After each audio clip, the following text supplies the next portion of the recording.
Hi, it's Ronald the Rules Lawyer, and I'm going to do an overview of Howl of the Wild, the new rulebook that Pathfinder 2e will have that comes out on May 22nd. It is the next non-core rulebook, in line with the Secrets of Magic, Guns and Gears, Book of the Dead, that Pathfinder will have. It brings new ancestries, including large ancestries, more player options, equipment, and monsters. Quick introduction, I am Ronald the Rules Lawyer. I am a lawyer who runs and plays tabletop role-playing games. My preferred system is Pathfinder 2e. I also ran a after-school, middle school RPG class for 7 years. Support my Patreon if you haven't already. I don't earn money as a lawyer. To learn more about why that is, see the video whose thumbnail is on the screen. Supporting my Patreon gives you ad-free early access to most of my videos and exclusive content. So first, a caveat. I do not claim this is a comprehensive, detailed overview of the book. I have been in a, quote, low-effort arc, unquote, in my channel. Real-life work has been getting in the way. I used my lawyer skimming skills to try to get, as quickly as possible, the gist of what is in this book, to present it for my dear viewers.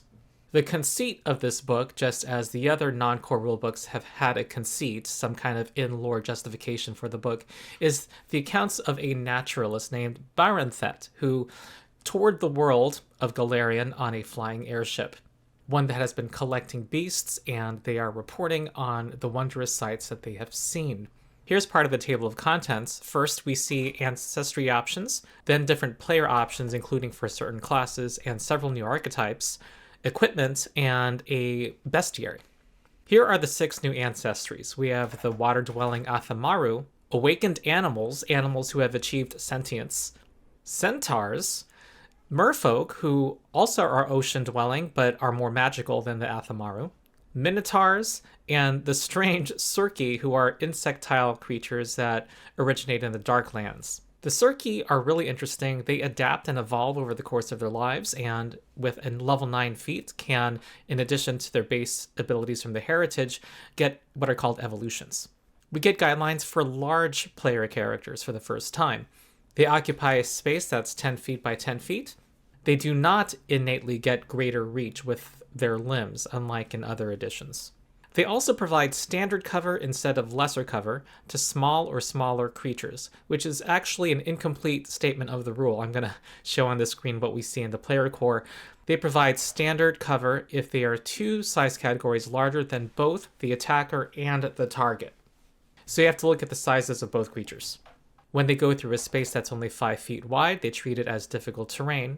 And if they're walking through hazardous terrain which does damage, they're not punished for being a bigger creature walking into more than 1 square. We are also told that they are generally able to find equipment sized for them and that it won't cost any more than equipment for medium creatures. We're also given rules, I think explicitly for the first time, for PCs riding other PCs, which comes up obviously because we have a centaur ancestry.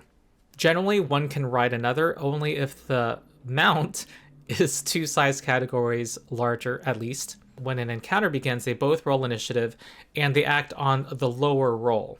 And each character has only 2 actions per turn to account for the difficulty of managing this situation.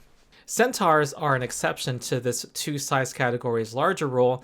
There only needs to be a size difference of 1. So since most centaurs are large-sized, a medium-sized ancestry can ride on a centaur. They act in either order on the same initiative count, so one character has their turn and then the other has theirs.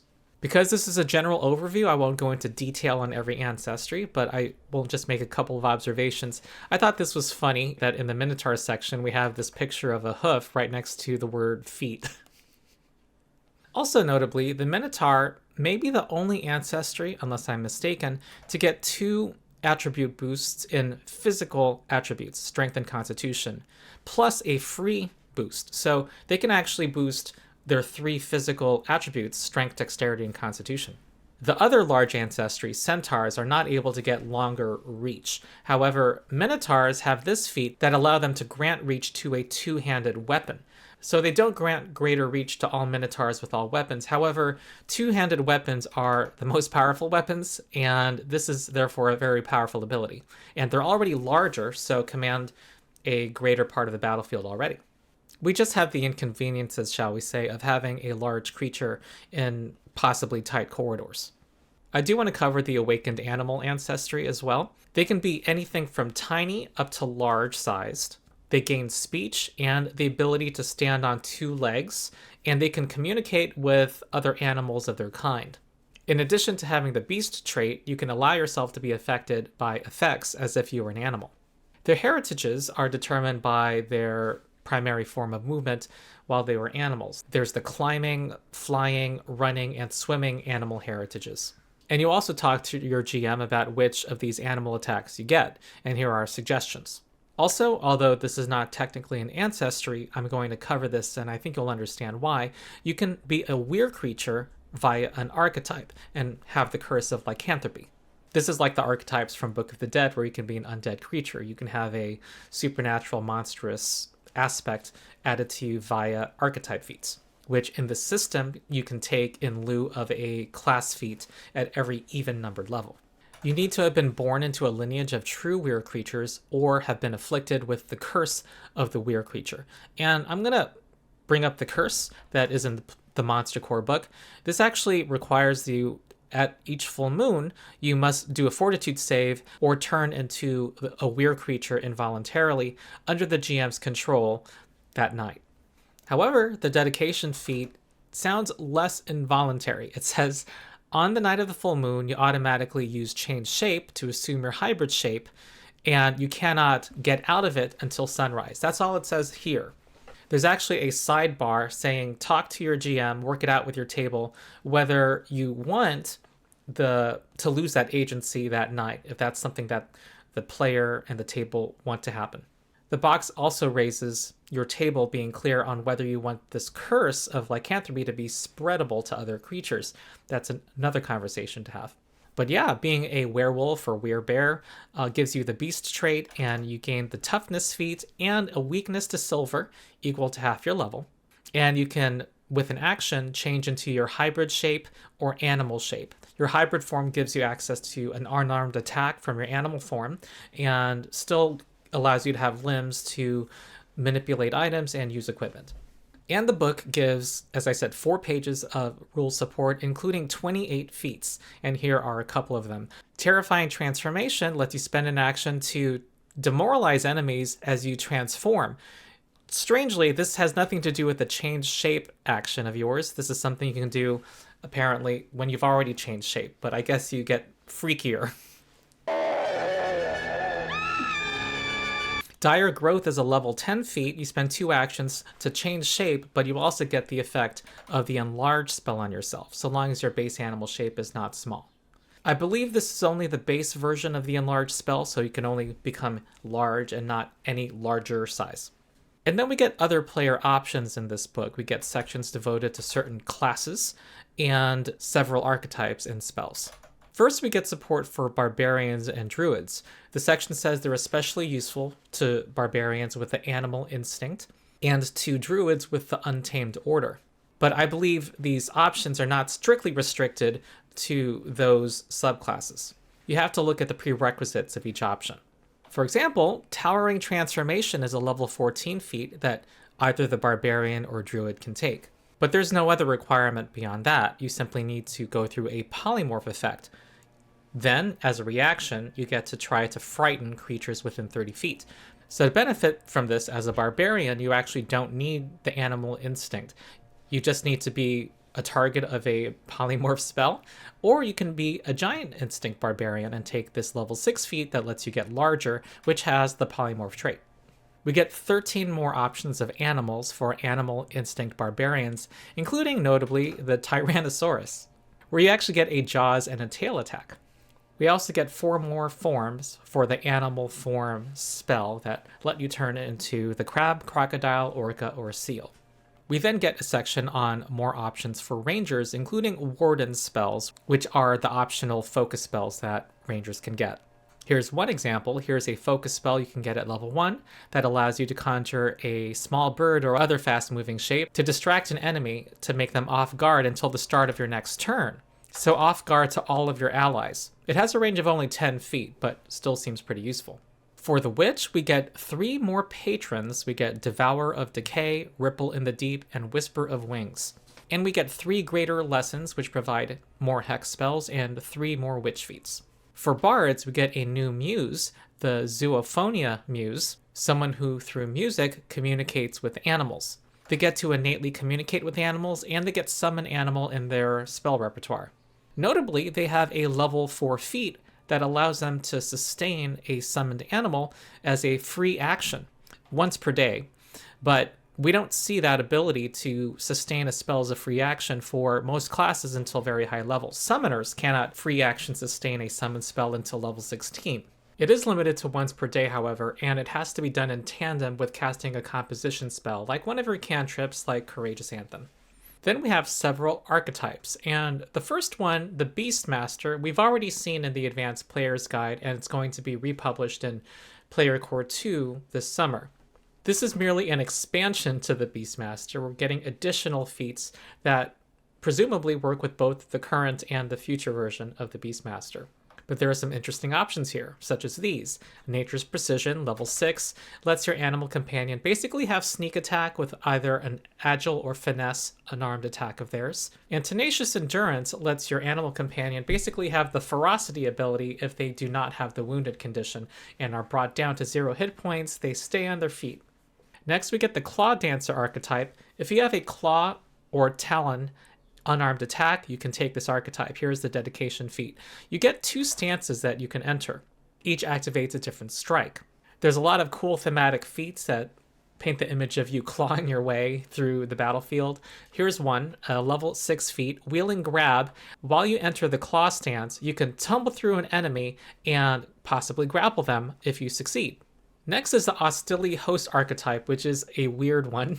Something I didn't mention about the Circe ancestry, the new rare insectile ancestry, is that they don't eat and drink. They get their sustenance from absorbing the magical energies around them. Hostility are small creatures that have a symbiotic relationship with some Circe that allow the host to use them for these abilities. The dedication feat grants these 2 actions. One is to allow the creature to resist magic, and the other lets you shoot magical energy. There's a level 10 feat called Spell Swallow that lets you, as a reaction, try to counteract a magical spell that has you as its only target, which you can use once per day. The next archetype is the Swarm Keeper archetype, where you get to keep a swarm of insects on your person or in your person, and it functions as an animal companion. You're not allowed to have an animal companion if you have this archetype. You need to have the ability to have 2 animal companions, and this counts as one of them. But as you can probably guess, you get this ability to swarm forth to create another creature, the swarm, on the battlefield that acts as a minion. It has its own bite and sting action, which it can use against every creature in its space. It shares hit points with you, just like an Eidolon shares hit points with a summoner. Higher level feats let you grant abilities to this swarm. A level 14 feat lets it become huge instead of large, and you're able to incorporate other creatures like Sportle Boars. This level 8 feat grants an alternate action to your swarm to have Sportle Boars crawl down enemies' throats.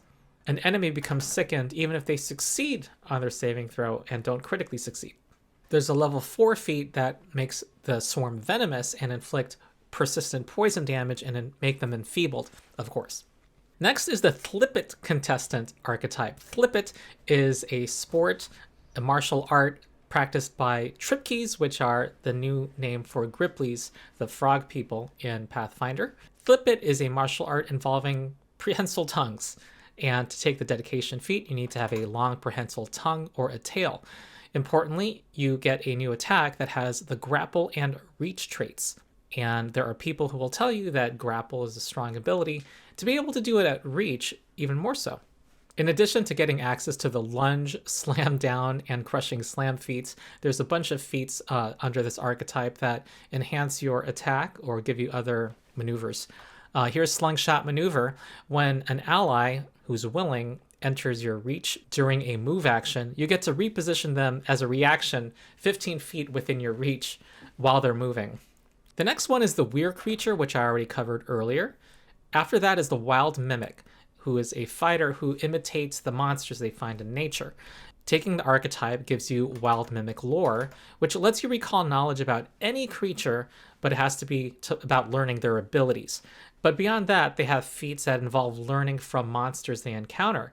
For example, if they encounter an orc or a wild boar who uses their ferocity ability, they now have the requirement to take a level 4 feat that gives the wild mimic a once per day ferocity ability. You have to have encountered that ability or identified a creature with that ability. There are similar feats for gaining the rend ability, the pounce ability, or slowing people with your gaze. There's another feat that lets you cast the enlarge spell on yourself, mimicking the largest beasts. You'll also get access to several monk feats that imitate animals in nature. Next is the Winged Warrior, which, like the Claw Dancer archetype, which was a fighting style inspired by claws, you get a fighting style here inspired by flying.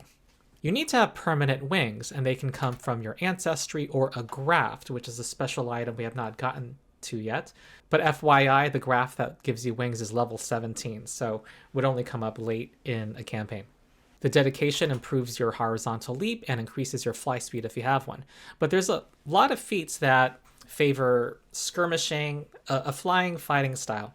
And here's one, Falcon Swoop, level 10. You're able to fly twice, and during your movement, you can make one strike within your reach or do a ranged weapon attack within the first range increment, and the enemy is off guard to your attack if you're attacking from above.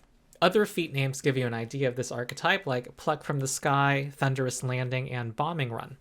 Lastly, we have 16 nature-themed spells, and notably, we have Summon Warden of the Wild, an 8th rank spell, and Wardens of the Wild are super creatures that are introduced at the very end of the book. They're level 22, which protect nature. Here's a glimpse of the Warden of Forests and Meadows, and the Summon Warden of the Wild is an incarnate spell, a 2-round spell that does an amazing effect each round, and summoning the Warden of Forests and Meadows distorts enemies' perceptions so that they take mental damage, and on a critical failure, they strike a random target or move in a random direction. And when the warden departs, it makes you and all of your allies within 60 feet benefit from the Blur spell and True Sight for 3 rounds. The next section of the book is called Supply Runs, Services and Supplies.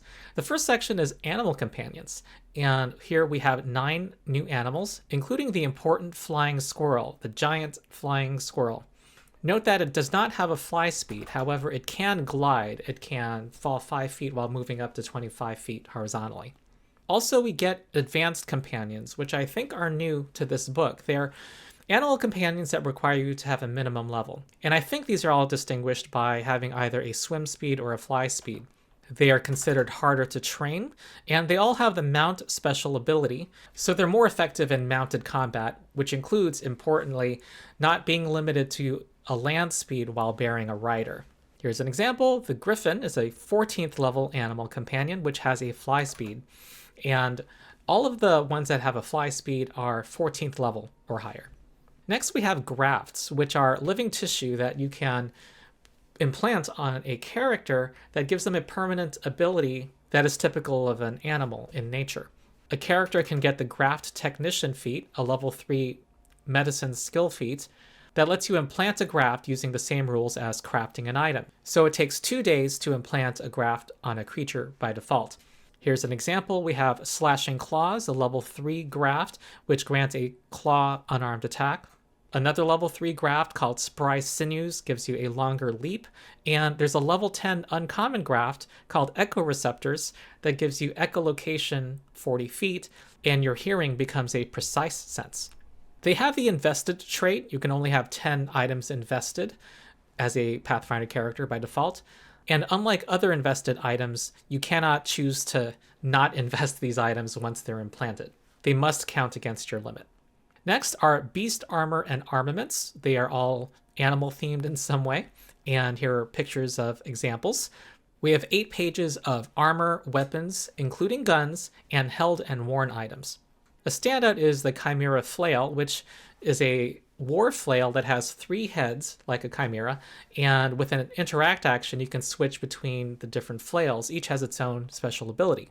So that was cool. Next are alchemical items. All of them involve using animal parts or taking on an aspect of an animal or hunting animals. And an example is animal pheromones. When you rub this on yourself for 24 hours, you get to improve the attitude of a certain animal type in a 15-foot radius. So you have to get close enough to have this effect. They do get a will save to resist the effect. We have a couple pages of adventuring gear. Here are some pictures and also a chart of what is provided.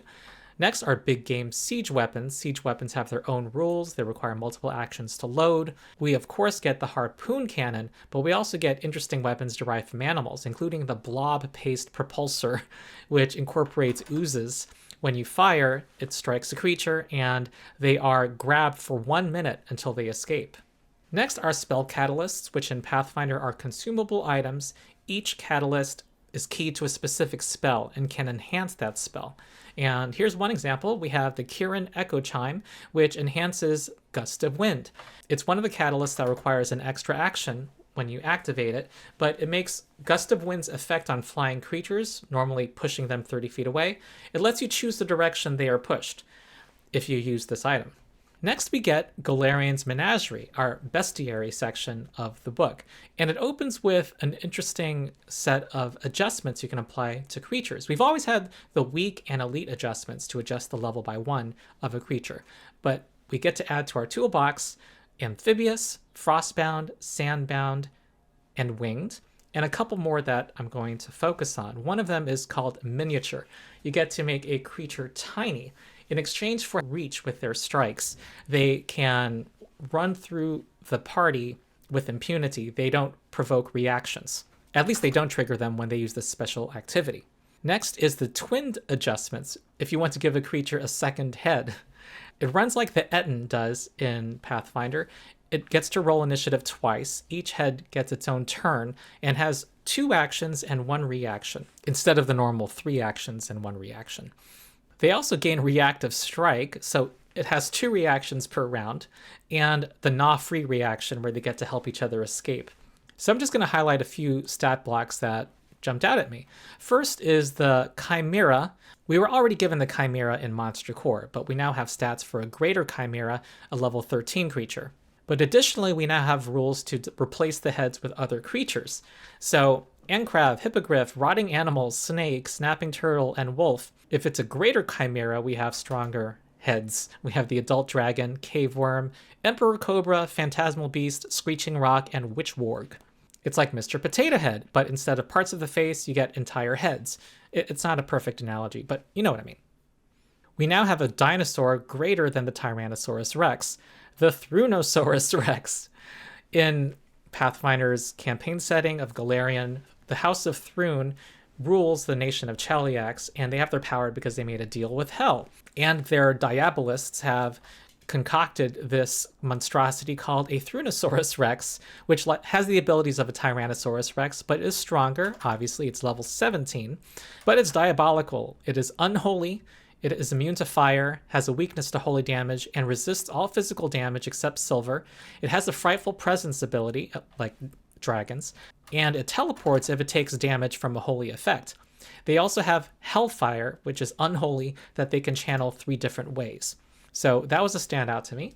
The next monster is the Concert Frog. It is a big frog, huge frog in fact, that has a family inside it, with eggs inside it that can hatch as replacement frogs. It's like if Brady Bunch were a monster. Where do they get those costumes?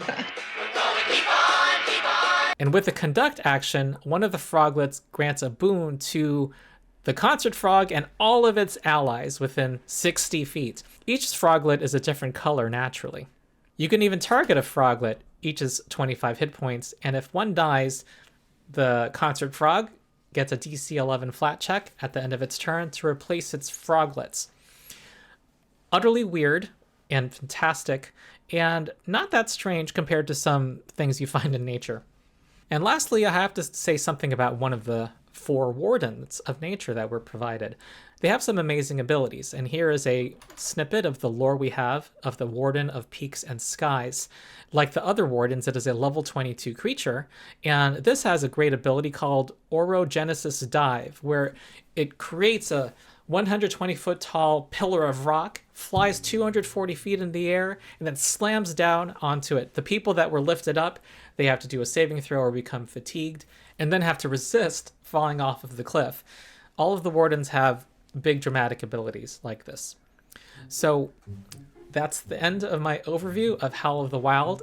Again, it's a 220-page book, very dense, and I couldn't possibly cover everything here. I'm sure there's a lot of other amazing things I missed. Please leave comments about things you find from the book so that other people can see them in the comments below. And I've been Ronald, the Rules Lawyer. Support my Patreon if you haven't yet. You get ad-free early access to most of my videos and exclusive content. Also join my Discord. We talk Pathfinder 2e and other gaming. And if you want to play Pathfinder, we have a drop-in, drop-out organized play system called Endless Tale Tavern. So that's it. I hope you have enjoyed the video, and I'll see you next time.